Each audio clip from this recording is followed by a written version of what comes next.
Now, in our discussion of Maslow's hierarchy of needs, we've talked about food, water, and shelter.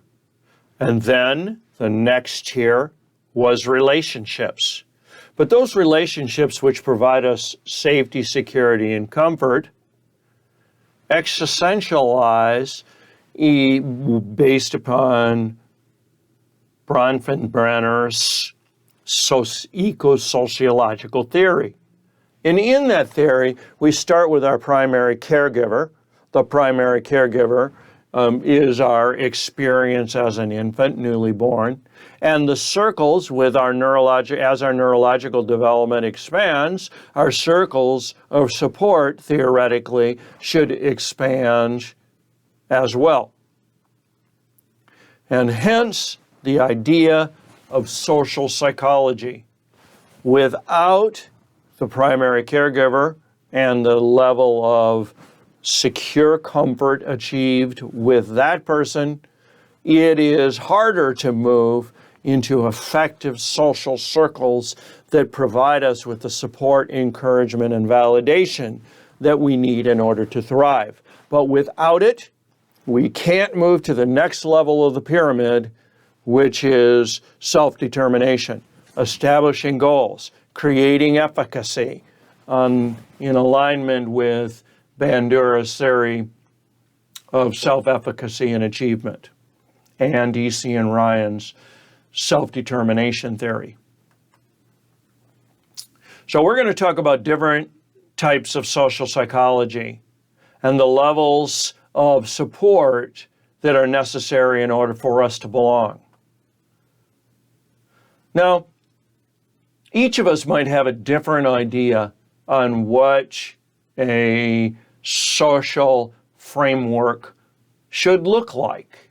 Most of that driven from notionality that came out of our childhood, intergenerationally, transmitted from grandparents to parents and the parents to us, and our experience during that childhood with our peers, with the school, with maybe a religious organization and maybe other social frameworks. But if you were to just write down 10 important things in life, what would they be?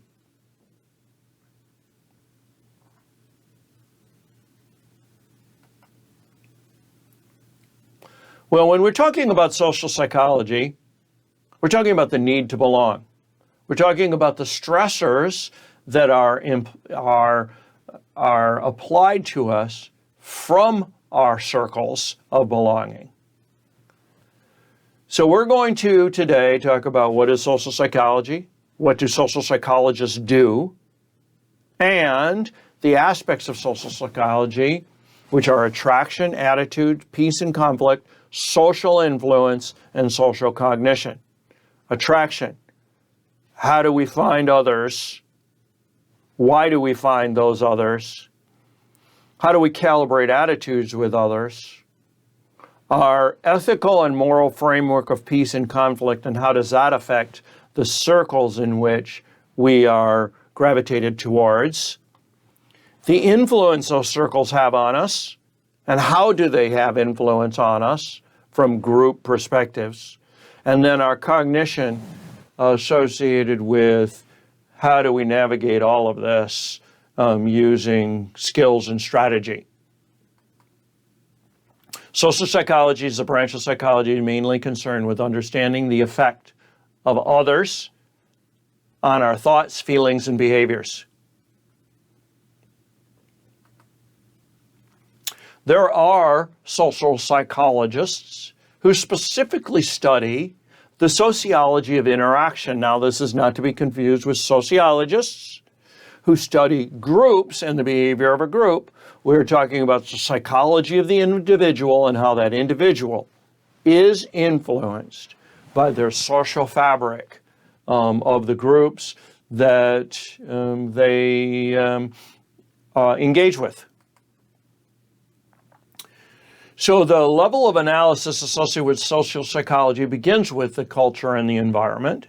What is the influence of the cultural environment? How does it stimulate and create influence relationships? How do those relationships influence behavior? How is that behavior affected by thoughts, feelings, and perceptions? And what is the physiologically driven chemistry from our DNA and from our functionality? Social psychologists generally use observation methods of study.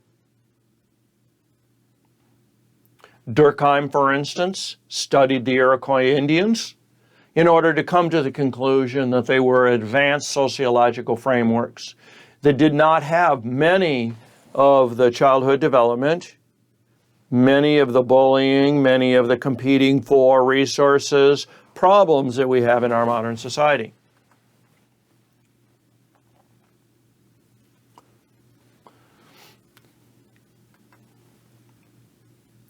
So what is attraction?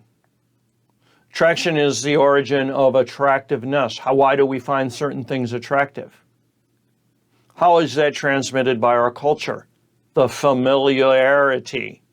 And what do we consider to be an ideal type?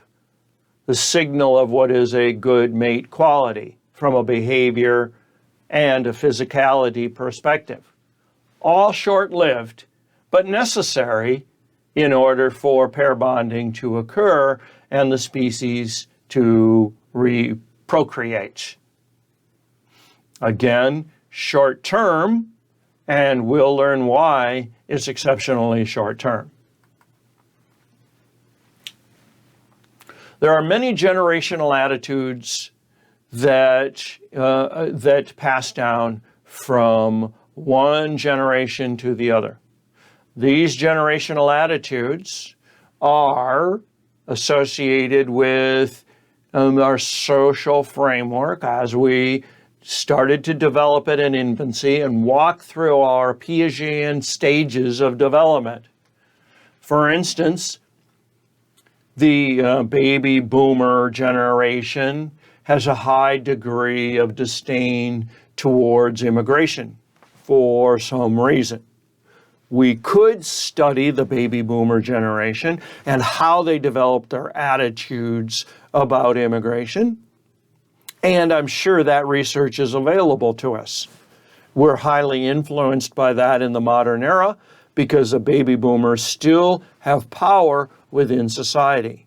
Although when that construct moves to more Gen X and Gen Z, you can see that there's an entirely different notionality about immigration, about integration, about race and its impact on our sociology. The next generations are not going to be as hypervigilant about viewing immigration as a negative. These attitudes, any of them, can change generationally depending upon the environment. And the prior generations try to avoid that change from happening with power and control, but it's inevitable. And over time, the sociological notionality of growth mindset, where it's applied, will have an effect on changing the society. So we can say that Gen Alpha, after the influence of Gen X and Gen Z, is likely not going to look at immigration as negatively as past generations have. We can have in-group and out-group thinking relative to peace and conflict, and we can see this in our social mechanisms, in how different generations view the fear and risk of whether it is that being peaceful leads to risk or the risk of conflict and its inherent concerns. So social influence goes to the notionality of persuasion. This is Cialdini's theory of social influence. Robert Cialdini wrote a book called Influence, and his entire theory is about the effect of groups on the individual. How do you create persuasion in order to get groups to do things that are in their perceived interests, and may later on be determined to not have been in their interest at all, but they were persuaded to follow a certain path based upon the constructs of social influence. Social cognition has to do with the ability of a person to understand, are they being influenced by others or by groups, and is that influence actually in their interest? If it is in their interest, they will follow the group or the other's motivation. If it is not, it is possible, although more difficult, to break from it and develop a growth mindset.